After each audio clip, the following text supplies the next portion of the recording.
Assalamualaikum warahmatullahi wabarakatuh. Perkenalkan, kami dari kelompok 2. Kami akan membahas materi dengan judul Al-Quran dan Hadis sebagai sumber ajaran Islam. Nah, sebelumnya perkenalkan, nama saya Rada Mulidia dan kawan saya Putri Nurul Hisa. Nah, baik, saya akan menjelaskan tentang Al-Quran sebagai sumber ajaran Islam. Berbicara tentang Al-Quran takkan pernah ada habisnya. Al-Quran mengandung berbagai kisah dari sejarah zaman lampau hingga masa yang akan datang. Termuat juga hukum-hukum Islam, rahasia dalam semesta, serta masih banyak lagi. Al-Quran menjadi salah satu mukjizat besar Nabi Muhammad SAW. Sebab turunnya Al-Quran melalui perantara beliau. Al-Quran mempunyai peranan yang sangat penting untuk keberlangsungan umat manusia di dunia. Betapa tidak, semua persoalan manusia di dunia sebagian besar dapat ditemukan jawabannya pada Al-Quran. Oleh karenanya, kemudian Al-Quran diyakini sebagai firman Allah yang menjadi sumber ajaran bagi agama Islam. Kewajiban manusia untuk mengimani, membaca, menelaah, menghayati, dan mengamal ajaran Al-Quran serta keseluruhannya serta mendakwakannya. Jika kita memang benar-benar beriman kepada Allah Subhanahu wa Ta'ala atau mengaku Muslim, membaca saja sudah berpahala loh. Bahkan kata Nabi SAW, satu huruf mengandung 10 pahala. Apalagi jika kita mengamalkannya. Di kalangan ulama terdapat kesempatan bahwa sumber ajaran yang utama adalah Al-Quran dan As-Sunnah. Sedangkan penalaran atau akal pikiran sebagai alat untuk memahami Al-Quran dan As-Sunnah. Ketentuan ini sesuai dengan agama Islam itu sendiri sebagai wahyu dari Allah Subhanahu wa Ta'ala yang penjabarannya dilakukan oleh Nabi Muhammad SAW. Nah, Al-Quran itu sendiri adalah sumber ajaran Islam yang utama. Al-Quran adalah wahyu Allah yang diturunkan kepada Rasulullah SAW. Al-Quran dijaga dan dipelihara oleh Allah Subhanahu wa Ta'ala sesuai dengan firman-Nya sebagai berikut.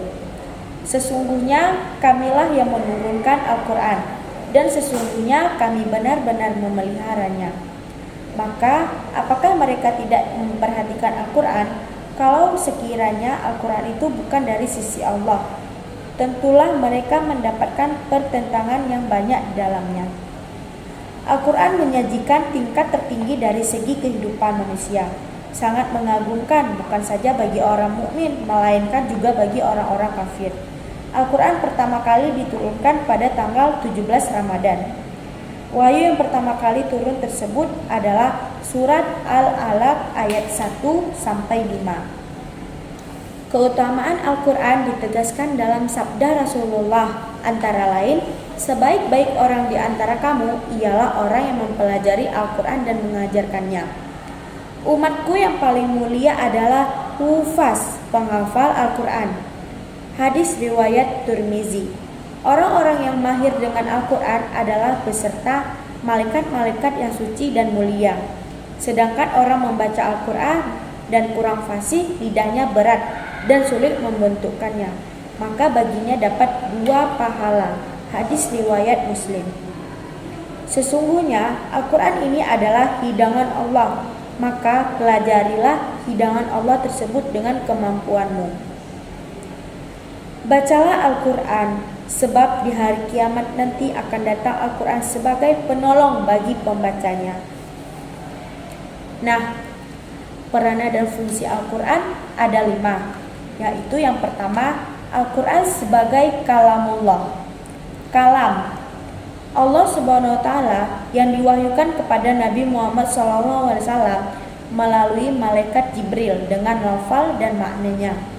Al-Quran sebagai kitab Allah menempati posisi sebagai sumber pertama dan utama dari seluruh ajaran Islam dan berfungsi sebagai petunjuk atau pedoman bagi umat manusia dalam mencapai kebahagiaan hidup di dunia dan akhirat.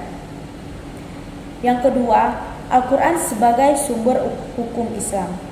Sumber hukum ajaran Islam ada 3, yakni Al-Quran, As-Sunnah, dan Ijtihad. Al-Quran adalah firman Allah dan hadis merupakan sabda Rasulullah Muhammad SAW. Sedangkan istihad dapatkan dari hasil pikiran para ulama mujtahid yang beristihad dengan tetap mengacu kepada Al-Quran dan As-Sunnah.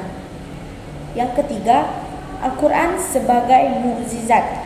Dalam bahasa Arab, mukjizat berasal dari kata azaz yang berarti lemah, kebalikan dari kudrah, kuasa. Sedangkan izzat berarti membuktikan kelemahan.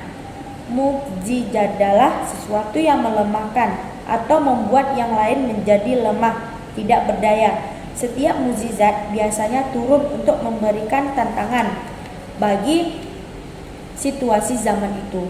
Ketika pada zaman Nabi Musa, para tukang sihir sangat berkuasa dan mereka mencapai puncak kemampuannya dalam ilmu sihir.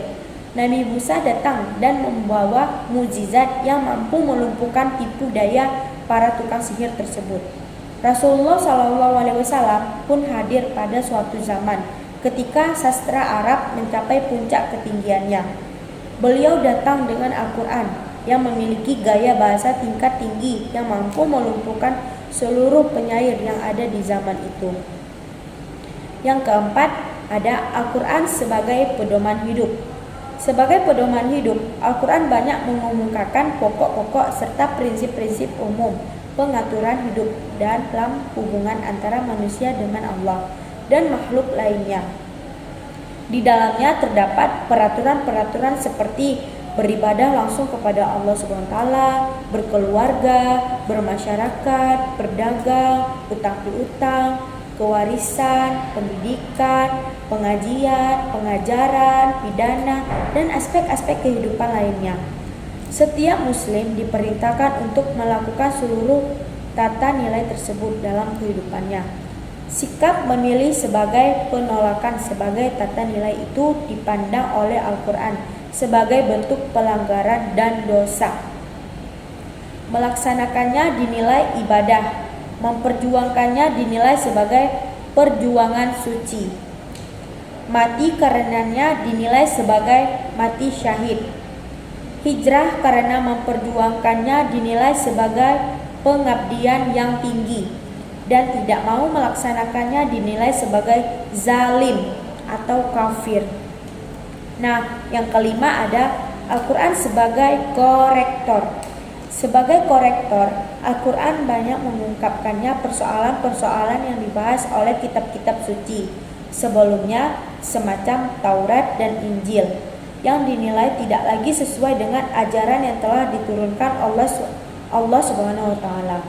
Ketidaksesuaian tersebut menyangkut sejarah orang-orang, ketentuannya, hukum-hukum, prinsip-prinsip ketuhanan, dan sebagainya. Nah, selanjutnya penjelasan hadis sebagai sumber ajaran Islam akan dibahas oleh teman kita. Saya akan membahas tentang kedudukan hadis sebagai sumber ajaran Islam. Nah, hadis dalam Islam memiliki kedudukan yang sangat beragam, di mana hadis merupakan salah satu sumber kedua setelah Al-Quran. Akan tetapi sulit dipahami tanpa intervensi hadis. Memakai Al-Quran tanpa mengambil hadis sebagai landasan hukum dan pedoman hidup adalah hal yang tidak mungkin, karena Al-Quran akan sulit dipahami tanpa menggunakan hadis. Nah, kaitannya dengan kedudukan hadis, di samping Al-Quran sebagai sumber ajaran Islam, maka Al-Quran merupakan sumber pertama, sedangkan hadis bahkan sulit dipahami antara Al-Quran dan hadis, karena keduanya adalah wahyu.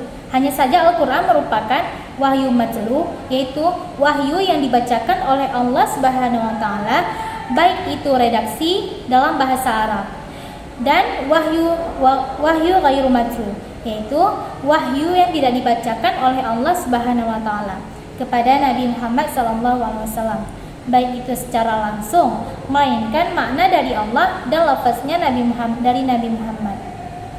Ditinjau dari segi kekuatan di dalam penentuan hukum, otoritas Al-Quran lebih tinggi satu tingkat daripada otoritas hadis, karena Al-Quran mempunyai kualitas qat'i, baik secara global maupun terperinci. Sedangkan hadis berkualitas qat'i secara global dan tidak secara terperinci. Di sisi lain, Nabi Muhammad SAW sebagai manusia yang tunduk di bawah perintah dan hukum-hukum Al-Quran, Nabi Muhammad SAW tidak lebih hanya menyampaikan Al-Quran kepada manusia. Rasulullah SAW adalah orang yang setiap perkataan dan perbuatannya menjadi pedoman bagi manusia. Karena itu, beliau mathum, yaitu senantiasa mendapatkan petunjuk Allah. Sedangkan demikian, pada hakikatnya sunnah Rasulullah SAW adalah petunjuk yang juga berasal dari Allah. Kalau Al-Quran merupakan petunjuk yang berupa kalimat-kalimat jadi, yang isi maupun redaksi langsung diwahyukan Allah kepada beliau. Kemudian beliau menyampaikan kepada umat dengan cara tersendiri, yaitu yang mana sudah dijelaskan dalam Al-Quran, surat An-Nahl ayat 44 yang berbunyi yaitu A'udzu billahi minasy syaithanir rajim. Bismillahirrahmanirrahim.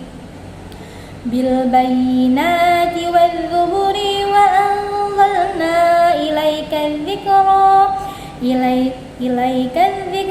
litubayyana lin-nasi ma nuzila ilaihim wa la'allahum yatafakkarun. Sadaqallahul azim.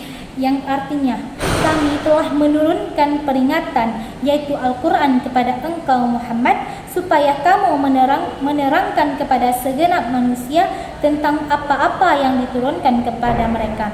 Quran surat An-Nahl ayat 44. Jadi, penjelasan kami di atas dapat disimpulkan bahwa Al-Quran adalah sumber ajaran Islam yang utama.